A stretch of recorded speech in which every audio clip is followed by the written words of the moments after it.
Wait, Keith whispered, every syllable trembling with anxiety. Tenny's gaze darted between the displays, and Tenny twitching. Are those humans fighting each other? The entire observation deck froze. For a heartbeat, there was nothing but the low, anxious whir of translation arrays scrambling to interpret a torrent of unfamiliar, guttural screams now flooding the comms. On the main display, two factions, same species, Homo sapiens, Terran origin, were locked in brutal combat. Trenches steamed under gray skies, soldiers slogged through sludge and gunfire, as if the concept of self-preservation simply didn't apply. Ambassador Threx Cole of the Cauldron Ascendancy pressed closer to the screen, his tendrils coiling in disbelief. But they unified for space travel, granted peaceful entry to the Orion Treaty Network. Why? Why are they? They're using planetary defense weapons, mumbled Jal, usually the quietest of their diplomatic trio, against their own tribes? No, came a correction from the back. Enan Barrett, the human liaison aboard, spoke softly, but his voice cut through the room. Nations. The word just hung there, ashen and heavy. The Cauldron delegation had only expected a cultural exchange. Earth's first interstellar contact had been 5 years ago, and humanity was still new on the galactic diplomatic roster. Odd, yes, but adaptable. Their physiology was strange, but non-threatening. Their languages complicated, but manageable. Their history? Summed up as volatile, but developing. In hindsight, too briefly. Threx Cole turned his eye cluster toward Barrett. This is a recording? Barrett nodded. Archive footage. Early 20th century. The Great War. Great as in successful. Threx ventured. Barrett didn't answer. His silence filled the room.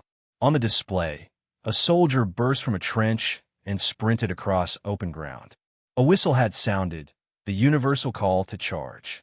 Others followed, dozens, hundreds. The gunfire didn't pause to honor their courage. In a corner, a Cauldron aide wretched, the stench of fear curling in the air, but no one moved, no one looked away. We assumed your wars were brief, Threx forced out at last, his 6 mouths fumbling the words. Like the old Athenian border disputes. Barrett shook his head. This one lasted 4 years. Millions died. It ended because they ran out of the will to keep going. But then they started again, Jal said, voice almost lost in the hum. World War II. Why? Why again? Barrett stayed very still. Some tried to stop it. Most were too busy just trying to live. Others thought it was righteous. The scene shifted. An artillery shell detonated, bodies thrown skyward, limbs spinning, everything turning to mud and smoke. Somewhere, a lonely trumpet whined from a battered audio feed. It wasn't music. Threx stepped back, a single tendril sketching a warning in the air. We thought your species would be dangerous to others. We didn't prepare for you being dangerous to yourselves. Barrett gave a slow, sad nod. That was our mistake, too. The Cauldron had studied thousands of sentient civilizations, warlike insectoids, gaseous hive minds that called molten moons home, even the Mizari who ritually hunted their own elders. But nothing in their records matched Earth's history. They conscripted children. Jal pointed at a young figure, face barely visible in the background. 17, Barrett replied. And that one. Jal's gaze landed on a one-armed man. He went back. They fitted him with a hook, Barrett said. He volunteered. Silence shrank the room, tightening every breath. Keith fumbled with the air filtration, muttering nervously. They kept going, even when they knew the cost. Barrett's eyes never left the images. They didn't all want to, but they believed they had to. A new clip. Field hospital, dimly lit, overcrowded. Men lay screaming, or worse, completely still. Medics hurried from bed to bed, hands dyed red. The translation array couldn't pick out dialogue, just pain, the groans, the coughing, the desperate, muffled sobs. Where are the reconstitution pods? Threx asked, incredulous. They didn't have any. Jal's throat clicked. Atmospheric suits? Helmets? Anything. Wool uniforms. Metal hats, Barrett replied. They breathed all that air. Every bit of it. A brief fade to black, Then the feed flickered back, this time winter. Barbed wire glistened with frost. For men huddled in a hole, their breath visible as they passed around a chunk of bread. Jaw leaned in wide-eyed. They shared food. Yes. No ration packets. No nutrient gels. They didn't have those either. Threx folded two arms. Needlessly cruel. That's war, Barrett said. Then and now. Just packaged differently now. The translator pinged, a warning flickering on the display. Keith had triggered the comparison overlay, stacking scenes of Earth's trenches against modern galactic skirmishes. Even by the galaxy's standards, this was brutality, outdated but unrivaled. You told us humanity was ready for peaceful integration, Threx pressed, voice less diplomatic now. You said you'd move past this. Barrett's answer was measured. We have. Mostly. Jal echoed. There's still wars, smaller, usually, or fought by proxies. Tensions kept cold. But the Great War wasn't about territory. It was pride, fear, broken promises. And the next one was worse. Keith backed away from the controls. How much worse? Barrett's expression barely shifted. They built camps, burned cities, dropped fire from the sky. On civilians? Threx asked, horrified. Barrett nodded. Yes. The translation array faltered, unable to smooth the meaning into Cauldron dialect. The silence in the room was deep and uneasy. Less a pause, more a presence. Zoe lingered near the hollow projector, transfixed by the trench warfare, just as the next clip began. We thought your violence was exaggerated. Zoe confessed. We thought the archives must be mistranslated. It's illogical. Barrett didn't answer right away. He just folded his arms, eyes still glued to the screen. It wasn't logical. That's the point. A new sequence began, this one in color. Planes soared over cities, dropping metal canisters. Mushroom clouds unfurled across the screen, time-lapse images of devastation blooming like poisonous flowers. The Cauldron delegates recoiled, sensory nodes twitching as radiation alarms blinked. Those aren't weapons of battle. Those are extinction class, Keith managed. Correct. Hiroshima. Nagasaki. 1945. Threx's breathing shuddered. We didn't think you'd reached that level before spaceflight. You assumed wrong, Barrett said. The images dissolved, replaced with slow, panning shots of what was left. Entire blocks gone. Skeletons of buildings, blackened trees, scorched earth. Yet somehow, amid it all, survivors, walking numb. They lived through that, Zoe whispered. Barrett nodded. Some did. Most didn't. No other known civilization used annihilation as diplomacy. None documented it in such detail. And certainly none aired it during a diplomatic summit. Barrett tapped the controls again. A new clip, silent footage from a liberated camp. Starved figures stared out from behind barbed wire. One man too frail to lift a hand. Another with a number branded on his arm. That's punishment, Shilla murmured. Barrett shook his head. No, that's genocide. Keith stumbled backward, bumping into the wall. One limb wrapped tight around his core, a reflexive shield. You mean they tried to eliminate each other? Barrett's voice was quiet. They decided some of their own weren't human enough. Aloham pulsed through the translation array. It had no word for that. Threx finally slapped the controls, cutting the feed with a hiss. Enough. No more records. Why are you showing us this? We didn't come to relive your traumas. Barrett waited, letting the tension settle. You're about to contact other species, cultures in the Helix cluster, others on the rim. You need to know what humanity can survive. The Cauldron delegates exchanged uncertain glances. Survive, Zoe repeated. Barrett nodded. You've cataloged 1,000 civilizations that never made it past their own gravity wells. You assume war destroys. You think it signals collapse. It usually does. Keith muttered, it does. But not for us, Barrett said. He opened a chart. Earth's technological progress, mapped against its largest conflicts. Each leap forward in science, a shadow cast by disaster. Flight, just before the First Great War. Rockets, satellites, all wartime inventions. We didn't just survive our wars. We evolved through them. Zoe's skin flickered, neural pathways firing in confusion. But that's so inefficient. Barrett almost smiled. That's humanity. We move forward by breaking ourselves, then building from the pieces. Threx studied him quietly, then turned away. We hoped you'd left that behind. Barrett's gaze was unwavering. We hoped so too. Keith's voice was almost a whisper. What stops you from doing it again? Barrett's reply was calm, but the weight was real. Nothing. Just choice. The same choice every species faces when their power outruns their patience. Zoe's fronds curled with worry. And if you choose wrong, Barrett's look was steady. Then we'll survive that, too. A silence lingered, heavy and unresolved. The Cauldron's databanks were filled with centuries of peaceful treaties, honor-bound negotiations, and conflicts resolved through ritual. But nothing like this, raw, real, and stripped of ceremony. Threx straightened his robes, but they still hung oddly in Terran gravity. Why does your government permit you to show us this? Barrett's answer was simple. The truth is the best warning. If we ever stop trying to be better, this is where we end up again. Zoe stared at the frozen image of a ruined city. And if you go to war with another species? Barrett's answer was chilling. They should be afraid, but not for the reason you think. Keith bristled. Explain. Barrett turned the screen again, this time to a field of endless white graves stretching to the horizon. Each marker identical, each one a name. When we fight, Barrett said, we remember. Zoe lingered at the viewport long after the others left. Below, the Terran delegation's ship rested on the docking ring. Functional, scarred, humming with potential.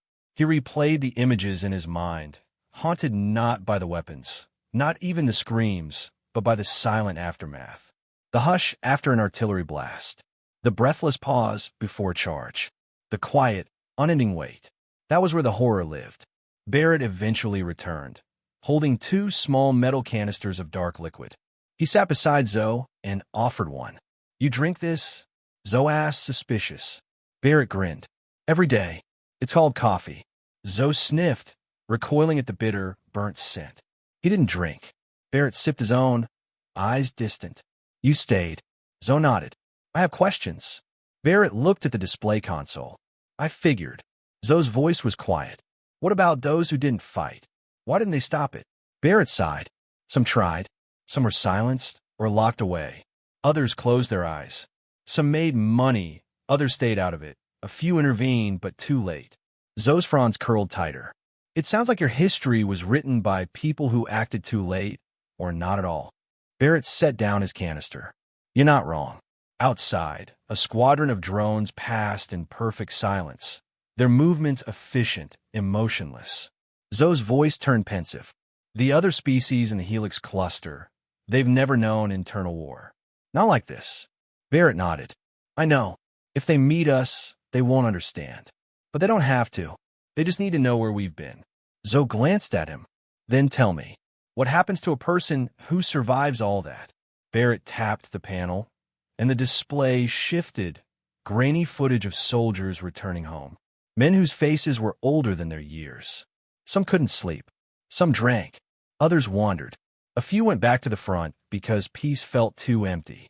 On the screen, a man returned home to a child who no longer recognized him. You call them heroes, Zoe observed. That's what we do, Barrett said, when we don't know how else to honor them. Zoe gestured at the screen. But they're broken. Barrett nodded. That's part of it. A man flinched at fireworks, sitting alone on his porch, staring into nothing. Why keep these images? Zoe asked. Why not let them fade? To remember, Barrett replied. To warn. To understand who we are when everything else is stripped away. Zoe studied him for a long moment. What kind of species documents its own nightmares and gives them to strangers? Barrett's eyes met his. The kind that doesn't want to repeat them. Outside, the drone squadron drifted in tight formation, each following silent protocols, emotionless and tireless. Barrett watched them a moment, the blue-white station lights glinting off polished hulls.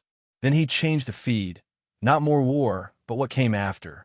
Scenes of shattered bridges being rebuilt, families returning to empty lots, children chasing stray dogs through the rubble.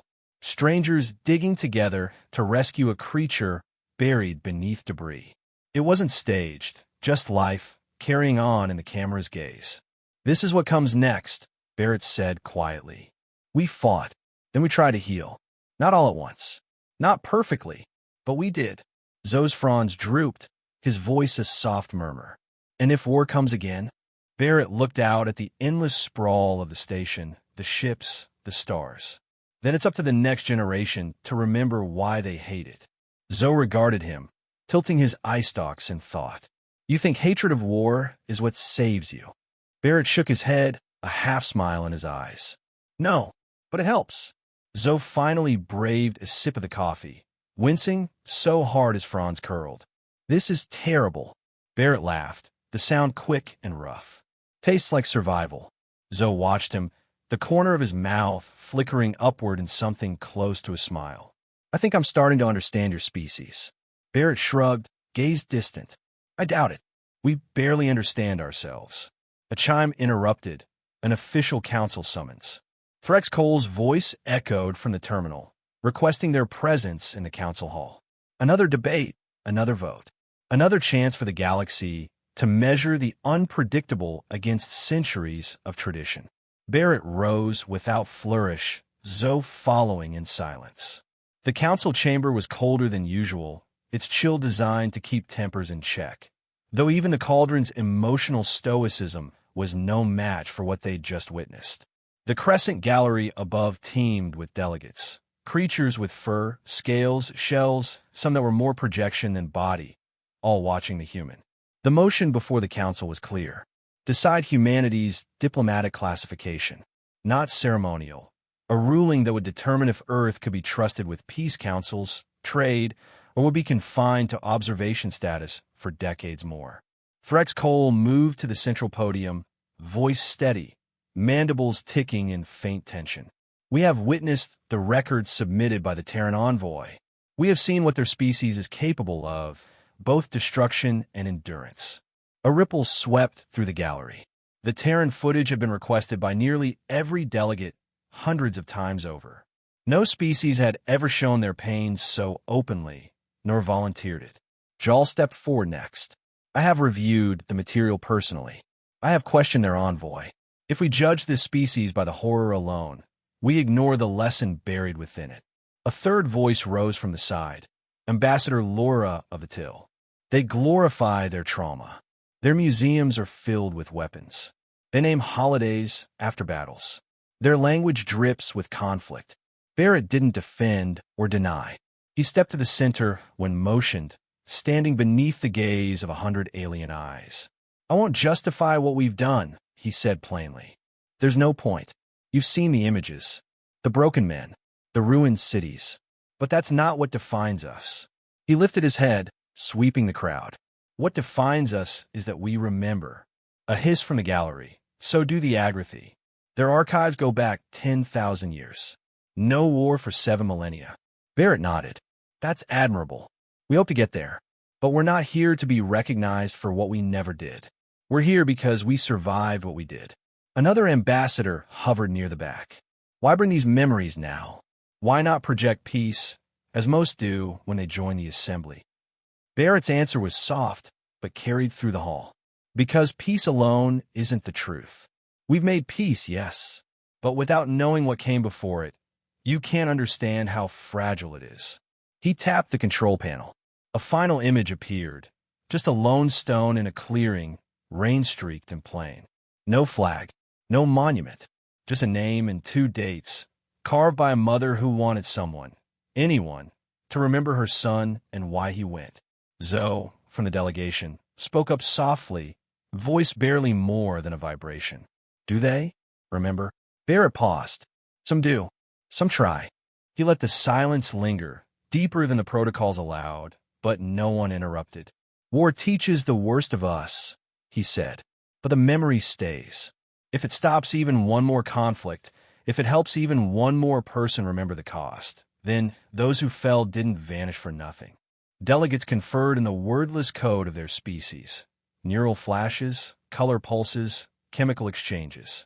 The consensus mechanism spun up, votes cast, alliances flexed, doctrines bent to the moment. Barrett didn't watch. He stood, arms at his side, waiting. Finally, Threx Cole's voice echoed, calm and resolute. Let the record show, by vote of the Ascendancy Council, the species Homo sapiens of the Sol System is recognized as Tier 1 negotiators with immediate effect. Cultural parity is granted. They will have a seat at the Orion Treaty Assembly and access to all peacekeeping forums. A second chime sealed it.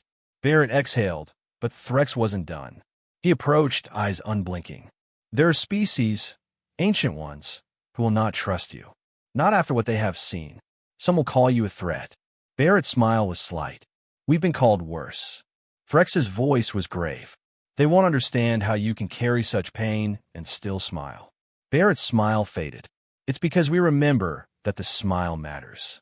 Threx Cole inclined his head, a gesture halfway between salute and surrender. Then he stepped aside. Barrett left the chamber with Jal and Zoe. Outside, the hallways were quiet, lights low, air thick with the tension of a civilization's fate. Zoe asked softly, "Do you think they made the right decision?" Barrett shrugged, looking up at the swirling traffic outside the viewport. "Depends what we do with it." Zoe followed his gaze. "And if war comes again?" Barrett walked a little farther, pausing at a side window where the galactic arm spun bright against the darkness. "Then someone better be there to remember it. Because forgetting is how it starts." Zoe didn't answer, but he didn't leave. Together, they stood in silence, two survivors, two witnesses, while behind them, 1,000 voices debated the meaning of peace. And a species that had paid its price in full was, at last, being heard.